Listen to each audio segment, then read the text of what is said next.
Ladies and gentlemen, you are watching the English of Bình Phước radio, television stations, and newspaper.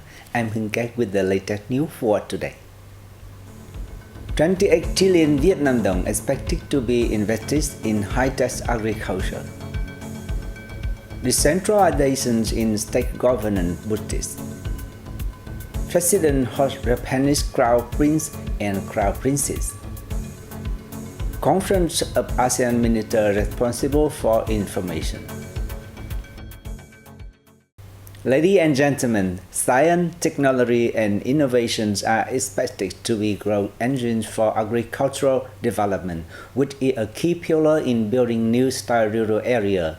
In order to boost science and technology applications in agriculture, Bình Phước Province had issued an action plan entitled Strategy for Integrating Science, Technology and Innovation into Agriculture and Rural Development until 2023 with a vision to 2050. The plan sets a concrete target of fostering science, technology, and innovation application in agriculture through enhancing scientific research and technology transfer in both state and non-state sectors. 90% of studies are expected to be put into practice by 2025 and over 95% by 2030. Bình Phước also looks to increase farm produce that meets Vietnamese good agricultural practice or VietGAP standards to 40% of all agricultural products in the province. Under the plan, cumulative investment in high-tech farming and agricultural processing is expected to reach 28 trillion Vietnam dong. Bình Phước Province has identified state governance capacity improvements and the fight against corruption and wrongdoing as a key talk in its socio-economic development in the 2021-2025 periods. Regarding the first task, the province has been accelerating decentralization in state governance, which is expected to improve the integrity of leaders at state agencies at all levels. At the same time, the province has been working on streamlining the government apparatus towards improving staff capacity and reducing the size of the workforce. Bình Phước has also increased IT application in state agencies' activities and been building e-government towards digital government, economy, and society. To that end, it's been effectively implementing projects on digitalized census data as part of its digital transformation process. Meanwhile, the province also pays heed to the second task of fighting corruption. It has adhered to laws and regulations on corruption prevention and increased inspections of civil servants. The province has also launched a movement to combat wastefulness at state agencies.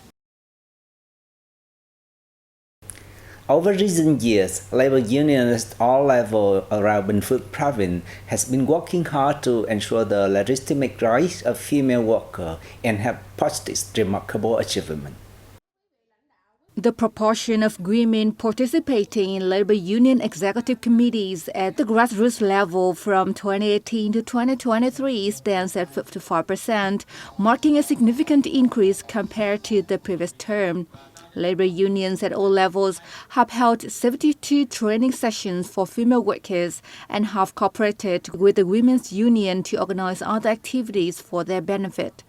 In addition to promoting the participation in the workforce, activities to help female workers in difficult circumstances have also been conducted.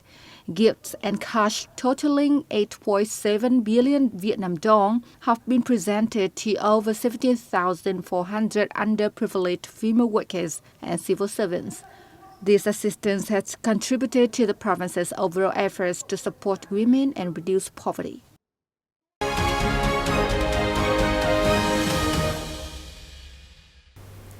Ladies and gentlemen, President Võ Văn Thưởng and his spouse hosted a reception in Hanoi on September the 22nd for the visiting Crown Prince Akihito and Crown Princess Kiko of Japan. welcoming the Prince and the Princess to Vietnam on the occasion of the 50th anniversary of the two countries' diplomatic ties establishment. President Võ Văn Thưởng said the visit would make an important contribution to enhancing understanding between the people of the two countries, promoting economic, investment, trade relations, especially people-to-people, locality-to-locality exchanges, and laying a solid foundation for the bilateral relations in the future. The Vietnamese leader expressed displeasure at the practical and effective development of the comprehensive Vietnam-Japan strategic partnership, while affirming that Vietnam always regards Japan as a good friend who accompanies and supports Vietnam in the process of national construction and growth. President Thưởng sent his greetings and wishes to His Majesty Emperor Naruhito and Empress Masako, former Emperor Akihito and Empress Michiko, and invited Emperor Naruhito and Empress Masako to visit Vietnam. The Japanese Crown Prince Akishino spoke highly of Vietnam's achievements over the past few years. He stressed that cultural similarities and long-standing historical coherence are important foundations for the two countries to promote cooperation and bring Vietnam-Japan relations to new heights. Chairman of the Vietnamese National Assembly Vương Đình Huệ is being on his official visit to Bangladesh, tried to see his activity on September the 22nd. As part of his official visit to Bangladesh, Chairman Huệ met with the President of Bangladesh, Mohamed Shahabuddin. The Bangladeshi president welcomed Chairman Huệ on his first official visit to Bangladesh, which coincided with the 50th anniversary of the establishment of diplomatic relations between the two countries. He emphasized the significance of signing cooperation agreements between the two parliaments and parliamentary offices during this visit. For his turn, Chairman Huệ affirmed Vietnam's readiness to support Bangladesh in ensuring food security, as evidenced by recent extension of the Memorandum of Understanding on Rice Trade for the 2022-2027 period.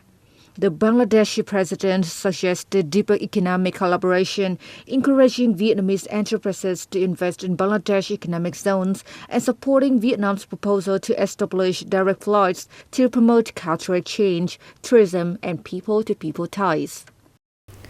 The 16th Conference of ASEAN Ministers responsible for information opened in the central city of Da Nang on September the 22nd.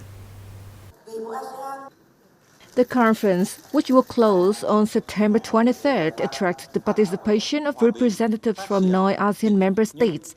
Timor-Leste is an observer, and 3 partners of Japan, the Republic of Korea, and China.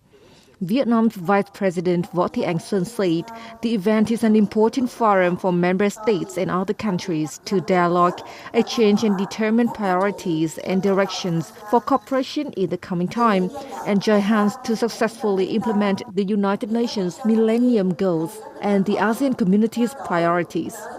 She expressed her hope that the conference will pay attention to discussing solutions to promote digital transformation, improve internet access, and digital skills for people, strengthen the promotion of the image of ASEAN and its member countries, fight fake and false news, and ensure equal access to information.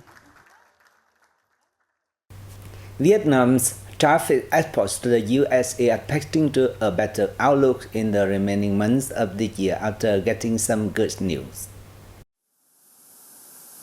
In early September, the U.S. Department of Commerce lowered anti-dumping duties on frozen crawfish fillets from Vietnam following its latest preliminary conclusion. According to the Federal Register, the daily journal of the U.S. government, the U.S. authority determined that 2 Vietnamese companies, Vinh Hoang Corporation and Can the Import-Export Seafood Joint Stock Company, CASIMEX, which were selected for individual examination as mandatory respondents, will enjoy a tax rate of $0 per kilo and 14 cents per kilo, respectively. A rate of 14 cents per kilo will be applied to other companies including Cafetex Corporation, International Development and Investment Corporation, Loc Kim Tree Seafood Joint Stock Company, and Hung Vuong Corporation. This is so good for Vietnam's crawfish industry in particular, and its agriculture in general. Vietnam mainly exports frozen crawfish fillets to the US, along with frozen pieces /cuts, frozen breaded, dried puffed, and fried skin products from crawfish. And that's all for the news today. Thank you for watching BPTV News. Goodbye and see you next time.